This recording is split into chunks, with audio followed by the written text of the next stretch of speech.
Oke, Assalamualaikum warahmatullahi wabarakatuh. Berjumpa lagi dengan saya, Afif Al-Ashwani.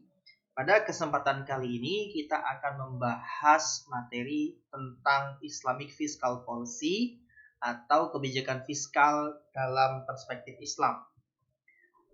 Baik, kita mulai. Sebelumnya, bagi yang belum menonton video saya tentang circular flow dan pendapatan nasional atau GDP, silakan bisa ditonton lagi. Kita akan mulai dari materi kita sebelumnya, yaitu kebocoran dan injeksi. Ya, saya ingatkan kembali bahwa yang dimaksud dengan kebocoran adalah sesuatu yang membuat circular flow ini menjadi menurun. Ya, interaksi antara household dan company atau perputaran uang antara household dan company menjadi menurun. Ya, di sini salah satu contohnya adalah saving dan tax. Ya, ini adalah kebocoran. Kebalikannya, injeksi adalah sesuatu yang membuat perputaran atau circular flow antara household dan company menjadi meningkat. Ya, di sini adalah nomor 6 ini adalah investment dan yang nomor 8 adalah government spending. Ya. Nah, pada kesempatan kali ini kita akan berfokus kepada fiscal policy yang dimana kita akan berfokus kepada kebocoran yang berupa net tax, ya, dan juga injeksi yang berupa government spending, ya. Dan keduanya, injeksi dan kebocoran ini nanti akan berdampak kepada perekonomian secara global. Ya, kita akan menggunakan satu alat analisis, nanti saya akan memperkenalkan, yang bernama agregat demand dan agregat supply, ya, secara singkat. Sebelumnya mari kita lihat postur APBN kita. Nah, ini adalah contoh real government spending dan government tax, ya. Jadi di sini setiap tahun negara kita membuat yang namanya anggaran pendapatan belanja negara, ya. Anggaran pendapatan belanja negara itu terdiri dari rencana pendapatan, ya, atau tadi disebut tax, ya, yang bersumber dari pajak, dan belanja, ya. Belanja di sini berarti government spending. Jadi yang disebut dengan kebijakan fiskal adalah rencana pemerintah dalam mencari pendapatan atau revenue melalui pajak utamanya, dan juga rencana belanja negara atau government spending. Ya, begitu. Dan selalu dalam APBN ada asumsi makro, yaitu pertumbuhan ekonomi dan inflasi yang utamanya. Nanti kita akan melihat dari mana inflasi dan pertumbuhan ekonomi ini berasal dari aggregate demand dan aggregate supply analysis. Seperti itu. Oke, kita langsung lanjut aja. Yang pertama adalah definisinya. Fiscal policy di sini saya definisikan sebagai kebijakan pemerintah untuk melakukan injeksi, ya, kepada circular flow tadi antara household dan company melalui government spending atau belanja pemerintah, ya, dan atau membuka kebocoran dengan net tax, ya. Tadi ada dua sisi, ya. Yang pertama adalah government spending, ya, ini merupakan injeksi. Yang kedua adalah kebocoran atau leakage, ya. Nah, di sini di mana pendapatan kita akan dikenai pajak dan kemudian government mengembalikan dalam bentuk belanja pemerintah. Itu adalah definisi singkat dari fiscal policy atau kebijakan fiskal, ya. Nah, berikutnya ada dua tipe kebijakan fiskal. Yang pertama adalah kebijakan fiskal otomatis dan kebijakan fiskal discretionary. Ya. Yang pertama, kebijakan fiskal otomatis adalah kebijakan fiskal yang mengandalkan sistem pajak, ya. Jadi sistem pajak nanti kita akan bahas, ada yang namanya sistem pajak progresif, ya, di mana ketika pendapatan seseorang itu meningkat maka pajaknya juga meningkat. Nah, itu akan menjadi stabilizer atau penstabil dari perekonomian. Nanti apa yang dimaksud dengan penstabil nanti juga akan kita bahas, ya. Yang kedua adalah kebijakan fiscal discretionary. Kebijakan fiscal discretionary ini adalah kebijakan fiskal yang dengan sengaja dilakukan oleh pemerintah. Jadi kalau misalkan yang pertama ini seperti autopilot ya, dengan mengandalkan kebijakan pajak. Yang kedua ini adalah kebijakan yang disengaja ya. Melalui apa? Melalui bauran kebijakan dari government spending atau belanja pemerintah dan juga pajak ya. Ada dua jenis kebijakan discretionary. Yang pertama adalah kebijakan expansionary, yang kedua adalah kebijakan contractionary. Oke, kita next dulu apa yang dimaksud dengan expansionary dan apa yang dimaksud dengan contractionary. Kebijakan expansionary ini dilakukan ketika perekonomian sedang menurun. Maka pemerintah akan meningkatkan government spending dan menurunkan pajak. Sedangkan kebijakan contractionary dilakukan ketika pertumbuhan ekonomi terlalu tinggi, maka pemerintah akan meningkatkan pajak dan menurunkan belanja pemerintah. Sehingga dampaknya nanti akan terjadi penurunan inflasi dan penurunan GDP. Nah, untuk lebih jelasnya kita melihat dari sisi ini. Sebentar. Nah, ini adalah expansionary fiscal policy. Nah, sebelumnya saya akan menjelaskan ini adalah grafik aggregate demand atau yang disebut dengan AD dan aggregate supply atau yang disebut dengan AS ya. Ini adalah AS, grafik AS, dan ini adalah grafik AD. Ya, di sini adalah tingkat harga atau inflasi dan di sini adalah GDP. Ya.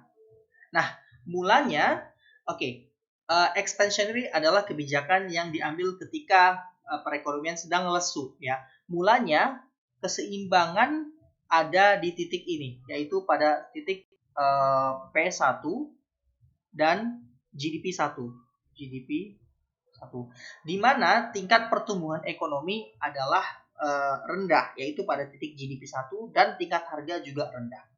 Nah, ketika pemerintah mengambil kebijakan expansionary, maka pemerintah akan meningkatkan belanja, akan meningkatkan government spending dan menurunkan pajak.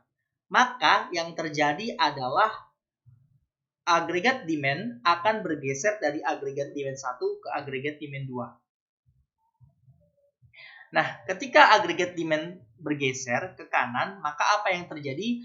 Maka GDP akan meningkat dari GDP 1 kepada GDP 2. Maka di sini terjadi kenaikan atau pertumbuhan ekonomi. Tetapi di sisi lain ketika agregat demand juga meningkat, maka akan terjadi kenaikan harga dari P1 kepada P2. Seperti itu. Jadi kebijakan expansionary fiscal policy ini ditujukan untuk meningkatkan atau menggeser agregat demand ke kanan. Ya. Jadi ketika agregat demand ke kanan, maka GDP akan meningkat dari GDP 1 menjadi GDP 2 dan tingkat harga di saat yang bersamaan atau inflasi akan meningkat dari P1 ke P2. Begitu. Nah, tadi yang kita lihat asumsi pertumbuhan ekonomi itu dari sini, teman-teman. Ya, dari analisis ADAS. Jadi ketika setiap tahunnya pemerintah akan menargetkan nih berapa sih GDP-nya yang kita targetkan dan berapa tingkat harganya, itu dari analisis aggregate supply dan aggregate demand. Jadi misalkan di sini contohnya tadi contohnya GDP kita sekarang ada di tingkat 2%. Maka pemerintah menargetkan kepada 5%. Tapi di sisi lain inflasi juga ditargetkan akan menaik gitu ya, dari misalkan contohnya 2% kepada 4%. Begitu. Nah, dari agregat demand dan agregat supply ini kita akan mengetahui tingkat GDP dan tingkat harga seperti itu. Kebalikannya, contractionary fiscal policy adalah ketika perekonomian sudah terlalu overheating namanya. Overheating ini adalah ketika tingkat GDP terlalu tinggi. Oh Pak, bukannya bagus tingkat GDP terlalu tinggi. Tidak, belum tentu. Tingkat GDP terlalu bagus, di sisi yang lain adalah tingkat harga terlalu tinggi. ya. Pada kondisi ini tingkat perekonomian kita itu terlalu tinggi, artinya terlalu overheat gitu ya. Tingkat harga akan cenderung naik begitu. Ketika tingkat harga terlalu tinggi, maka yang terjadi adalah daya beli masyarakat itu menurun. Maka di sini pemerintah harus menerapkan kebijakan contractionary fiscal policy, yaitu menurunkan agregat demand dari agregat demand 1 ke agregat demand 2 atau menggeser ke kiri. Ya. Maka ketika dilakukan kebijakan contractionary fiscal policy melalui penurunan government spending atau belanja pemerintah dan meningkatkan pajak, maka yang terjadi adalah agregat demand bergeser ke kiri. Ya, maka dampaknya apa? Dampaknya GDP kita akan menurun ke GDP 2 dan harga kita akan menurun ke P2. Ya, inflasi akan menurun, tetapi di sisi lain pertumbuhan ekonomi kita terkontraksi seperti itu. Oke, nah ada setidaknya dalam menerapkan kebijakan fiskal setidaknya ada 5 tujuan dari kebijakan fiskal. Yang pertama adalah menjaga economic growth, ya. Tadi yang bawah ini adalah tujuan pertama dari pemerintah ketika menerapkan kebijakan fiskal. Berapa pertumbuhan ekonomi yang akan dituju? Apakah 5%, apakah 3%? Itu tergantung dari pemerintah seperti itu. Tapi di sisi lain juga jangan lupa ketika kita men-set atau mengatur GDP terlalu tinggi, maka tingkat harga juga akan terlalu tinggi seperti itu kan. Nah, yang kedua adalah employment. Nah, di sini berhubungan ketika perekonomian sedang lesu, maka kebijakan expansionary dilaksanakan itu akan menyerap unemployment atau mengurangi pengangguran gitu. Yang ketiga adalah economic stability.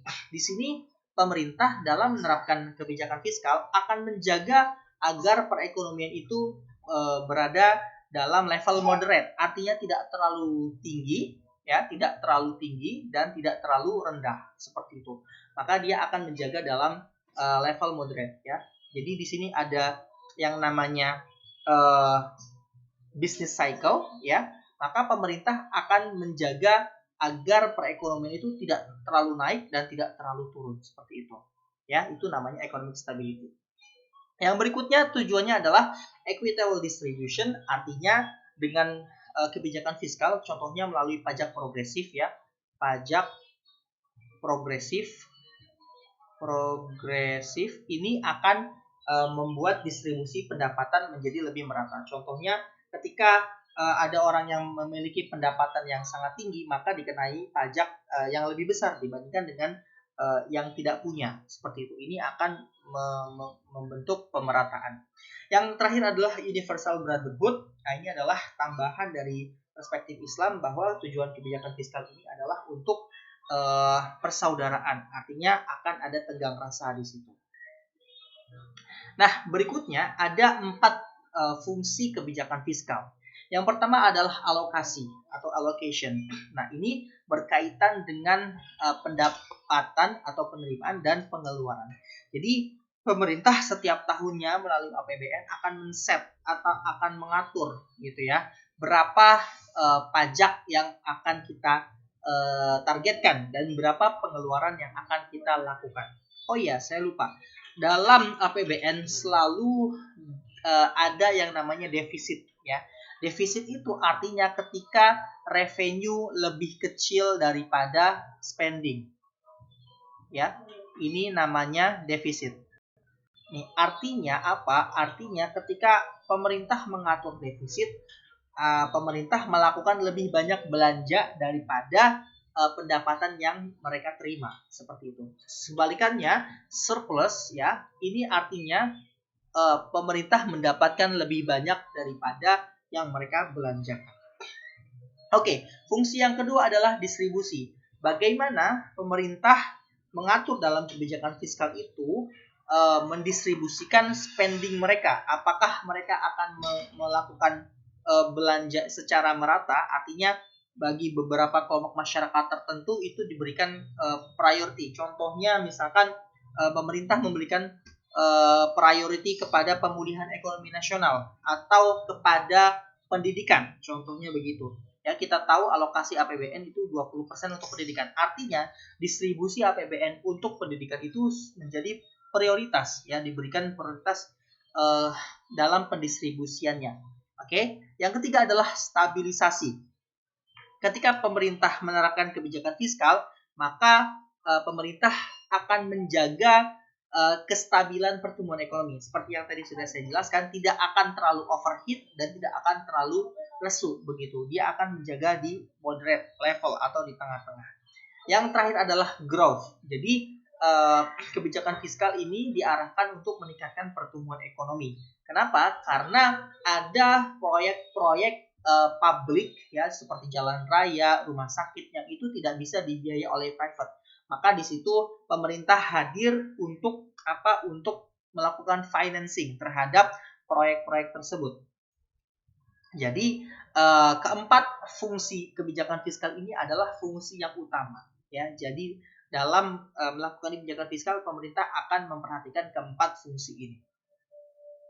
Nah, di sini sekarang kita mau melihat apa saja kebijakan fiskal itu. Yang pertama, kita membagi dua kebijakan fiskal itu. Ada yang namanya penerimaan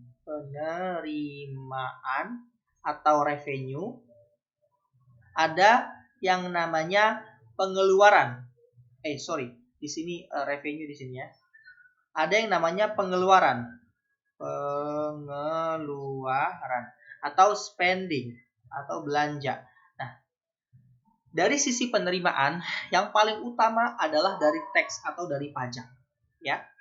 Dari sisi Islamic revenue itu berupa zakat, ya.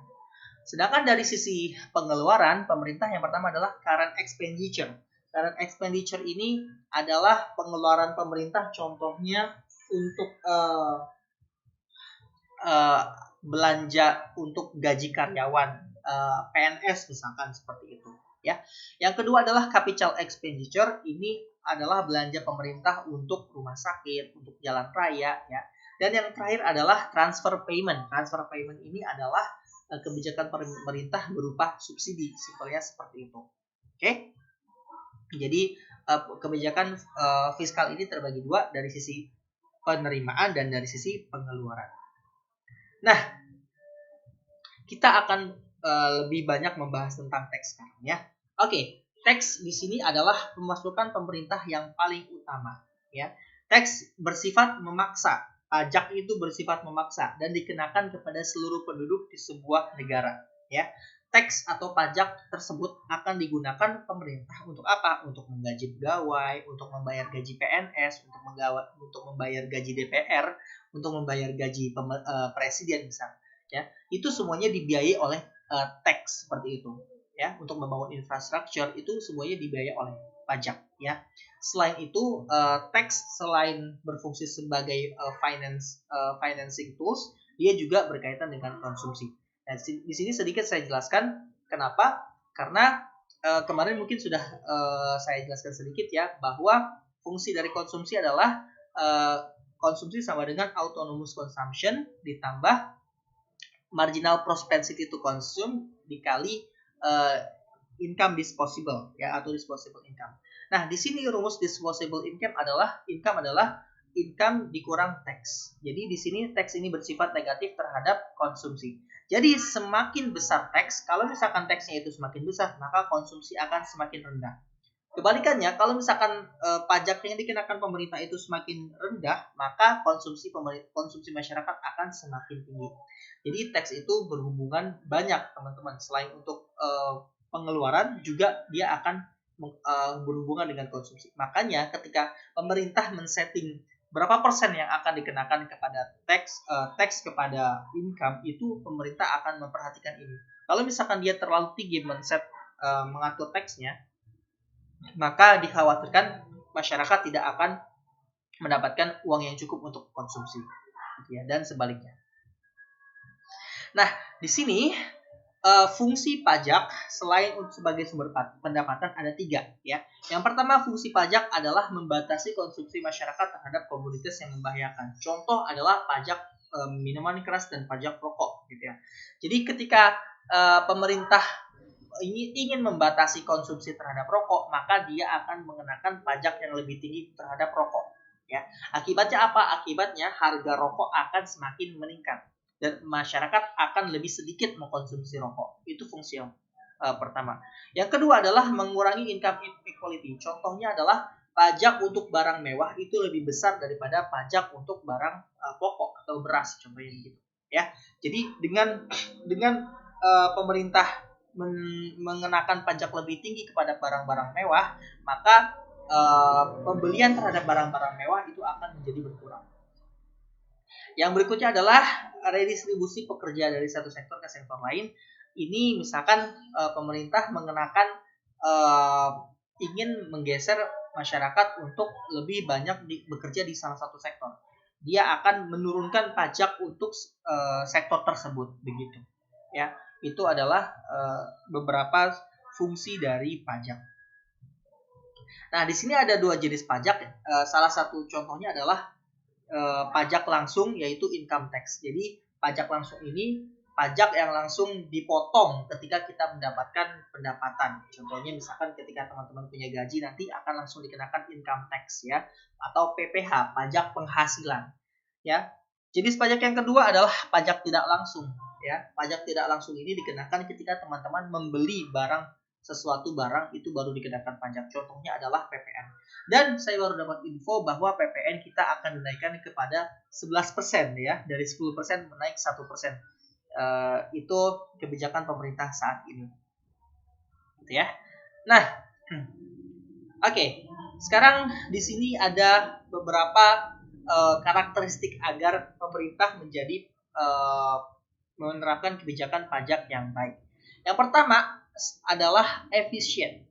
Setidaknya ketika kita memungut pajak harus berlaku efisien, yaitu minimal cost, broad and low. Ya, artinya apa? Artinya dalam kita memungut pajak diusahakan cost dalam pemungutan pajak itu serendah mungkin. Ya, broad di sini artinya mengenai masyarakat dalam perspektif yang luas seperti itu. Jadi banyak yang membayar pajak, begitulah. Dan low di sini relatif kecil. Jadi pajak itu baiknya adalah tidak terlalu tinggi. Yang kedua adalah fair, ya, artinya non discrimination. Artinya pajak ini tidak membeda-bedakan antar penduduknya, begitu, ya. Jadi kecuali dalam fokus untuk income redistribution, gitu ya. Yang ketiga adalah adequate. Pajak ini kalau bisa sufficient basic need, artinya dapat memenuhi kebutuhan dasar. Yang keempat adalah transparan, ya. Baiknya pengelolaan pajak itu transparan, artinya masyarakat dapat mengecek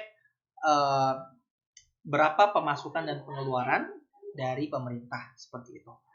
Administratively easy, artinya ketika kita membayar pajak diusahakan dapat membayar pajak dengan semudah mungkin. Dan yang terakhir adalah produktif, artinya pajak diarahkan untuk menambah produktivitas masyarakatnya. Oke, sekarang hal yang menarik adalah bagaimana Islam memandang pajak seperti itu. Yang pertama, pada dasarnya Islam tidak mengenakan pungutan pajak atau pungutan paksa seperti pajak kecuali kewajiban membayar zakat. Ya, dalam ayat Al-Quran maupun hadis maupun sejarah Islam sendiri, umat Muslim tidak ada yang membayar pajak, ya, kecuali kepada non-Muslim yang tinggal di wilayah Islam. Ya, contohnya adalah usr, kharaj, jizyah itu dikenakan hanya kepada non-Muslim saja. Tetapi kemudian ulama kontemporer kemudian membolehkan adanya pajak. Pungutan pajak itu kemudian diperbolehkan oleh ulama-ulama kontemporer, terutama ketika zakat tidak mencukupi lagi. Ya, ini menurut Yusuf Qaradawi, Faridi, Bakar, dan Rahman. Jadi ditambah ketika instrumen usr, kharaj, jizyah pada saat ini sudah tidak digunakan lagi dan zakat sudah tidak mencukupi untuk memenuhi kebutuhan dasar atau basic needs. Ya, contohnya misalkan kalau kita hanya mengandalkan zakat saja itu tidak cukup untuk membantu masyarakat miskin, maka pajak kemudian diperbolehkan demi apa? Demi kemaslahatan umat, ya, atau dengan basisnya adalah maslahah. Tetapi dalam kebolehan itu kemudian Islam mengatur agar pajak tidak dipersalahgunakan. Nah, di sini ada beberapa kondisi yang membolehkan pajak itu dikenakan. Ini menurut Imam Malik, Ibnu Hazm, dan Abdul Al-Hayy Al-Qattani. Yang pertama, kondisi yang pertama adalah ketika pendapatan negara itu sudah habis atau tidak mencukupi. Maka ketika kondisi ini terjadi, diperbolehkan untuk memungut pajak. Yang kedua, pajak yang dipungut adalah bersifat sementara, tidak selamanya, ya. Lalu pengenaan pajak harus merata tanpa adanya diskriminasi, adil, dan fair, ya. Artinya tidak membeda-bedakan seperti itu. Yang berikutnya, pajak itu dikenakan hanya untuk memenuhi kebutuhan yang mendesak. Contohnya misalkan untuk membiayai perang atau untuk memberi bantuan kepada orang yang miskin, ya.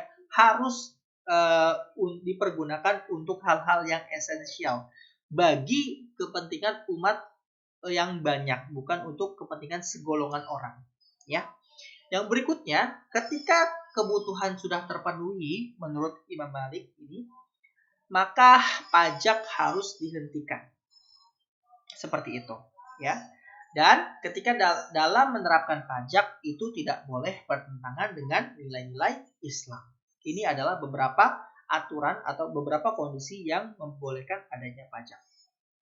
Nah, dari sisi kriteria pembayar pajak dan cara pembayarannya, Islam mengatur seperti ini. Yang pertama, pajak hanya dikenakan kepada yang berlebihan saja. Artinya, orang yang tidak berlebihan atau orang yang justru membutuhkan itu tidak boleh dikenai pajak.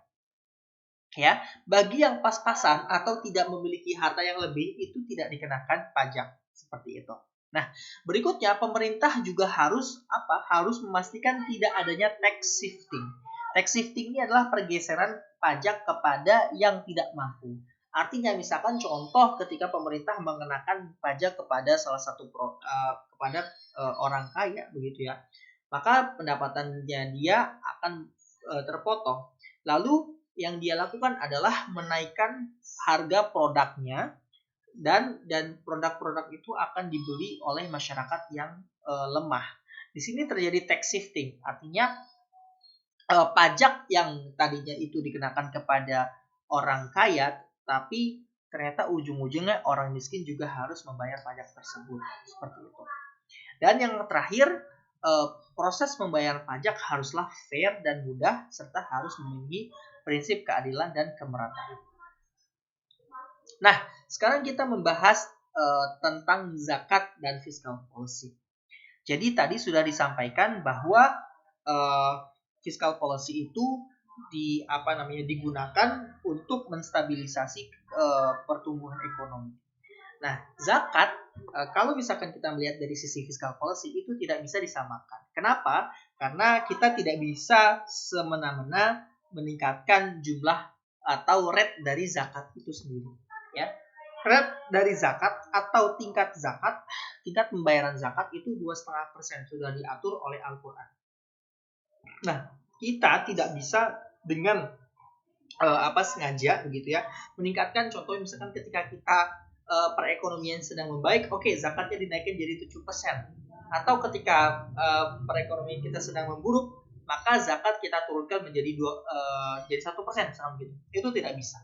Jadi zakat tidak bisa diperlakukan sama dengan pajak karena ada aluran agama yang mengikatnya.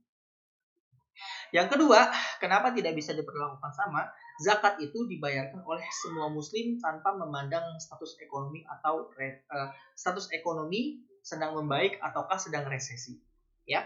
Jadi bagi orang yang wajib membayar zakat atau muzaki, maka tidak peduli apakah sedang resesi atau sedang membaik perekonomiannya, itu tetap membayar zakat. Berikutnya, zakat itu memiliki nisab yang jelas. Ya, artinya kalau misalkan belum mencapai nisab yang belum bisa dikenakan zakat seperti itu. Ya. Ya, berikutnya peruntukan zakat ini sudah jelas untuk 8 asnaf. Artinya zakat ini tidak bisa dibelokkan untuk contohnya pembangunan rumah sakit misalkan begitu, atau untuk membangun jalan, tidak bisa. Kecuali memang ada hubungannya dengan 8 asnaf itu, seperti itu. Ya.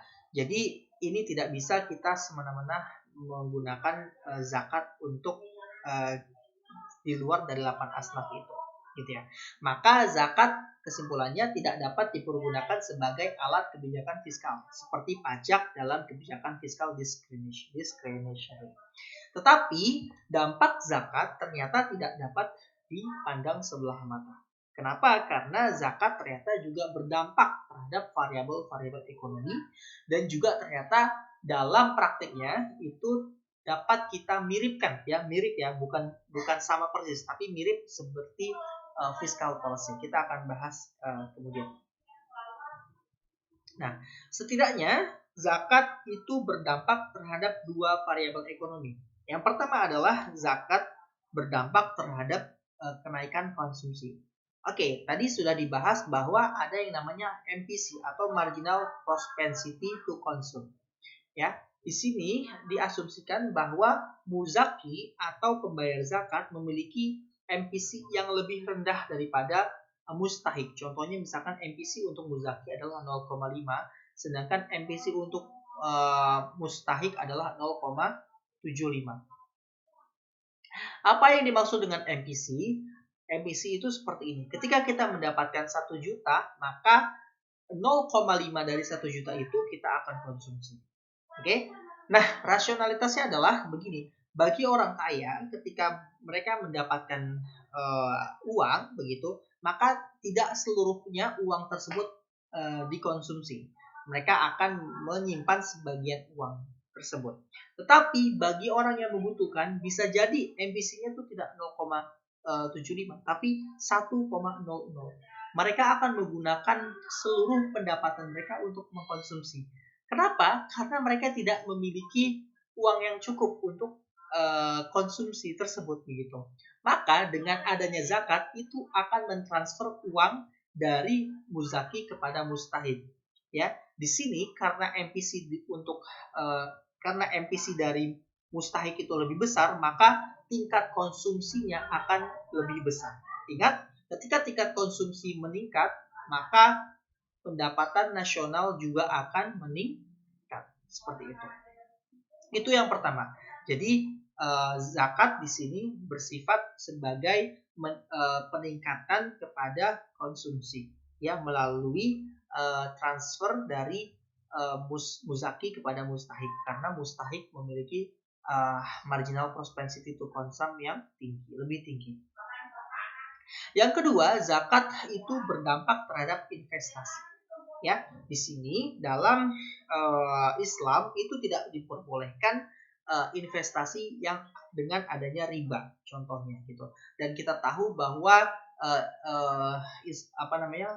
finance kita, dunia finance kita itu didominasi dengan riba.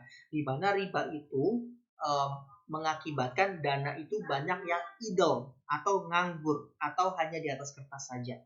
Nah, di sini real investment menjadi satu-satunya pilihan karena riba itu diharamkan.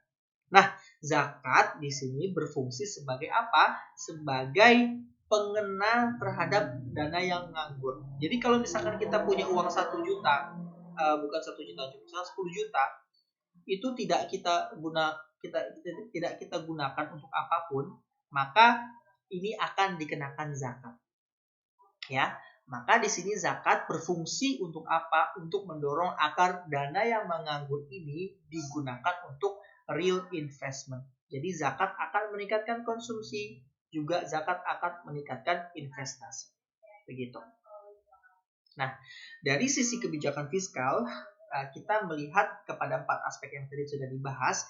Yang pertama, zakat di sini akan membantu alokasi dari tax dan revenue.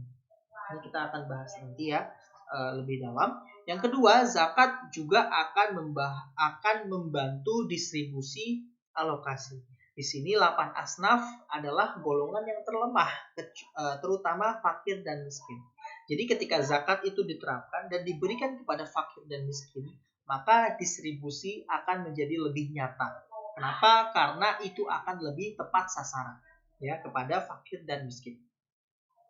Berikutnya, fungsi zakat dalam kebijakan fiskal yang berkenaan dengan stabilisasi ini mirip seperti fungsi pajak, ya, di mana ketika perekonomian sedang lesu, maka para muzaki yang membayar zakat kepada mustahik itu akan meningkatkan konsumsi. Ya, hal ini akan meningkatkan perekonomian kita. Sebaliknya, ketika perekonomian sedang memanas atau overheating, maka zakat akan menurunkan zakat akan menurunkan konsumsi seperti itu, ya. Bisa juga seperti ini kita melihat dari aspek disbursement atau dari aspek penyaluran zakat. Ketika perekonomian sedang overheating, maka penyaluran zakat itu direm atau ditahan dulu, ya. Agar apa? Agar perekonomian tidak terlalu panas seperti itu. Jadi penyaluran zakat itu ditahan. Tetapi ketika kondisi perekonomian sedang melemah, maka penyaluran zakat itu dipercepat, ya. Nah, dengan adanya kebijakan tersebut akan tercipta stabilisasi perekonomian. Jadi tidak terlalu tinggi dan tidak terlalu rendah. Dan yang terakhir adalah zakat mendorong economic growth. Jadi dengan adanya zakat, maka uang akan mengalir dari muzaki kepada mustahik, ya, akan mengalir kepada various atau berbagai macam golongan masyarakat. Hal ini akan meningkatkan sirkulasi uang yang tadi di awal dan akan meningkatkan aktivitas atau pertumbuhan ekonomi. Ya, begitu. Jadi kesimpulannya adalah bahwa kebijakan fiskal ini merupakan kebijakan yang penting dalam perekonomian kita, ya, dalam makroekonomi seperti itu, ya, dan instrumennya adalah melalui pajak dan government spending seperti itu. Dan Islam ternyata memberikan solusi, ya, bahwa pajak itu menurut ulama kontemporer boleh dilaksanakan atau boleh diterapkan dengan aturan dan tujuan yang tertentu seperti itu, sehingga pajak tidak dipersalahgunakan. Baik, untuk materi kita pada kali ini cukup sekian. Jika ada yang kurang jelas, silahkan ditanyakan di dalam kolom komentar. Assalamualaikum warahmatullahi wabarakatuh.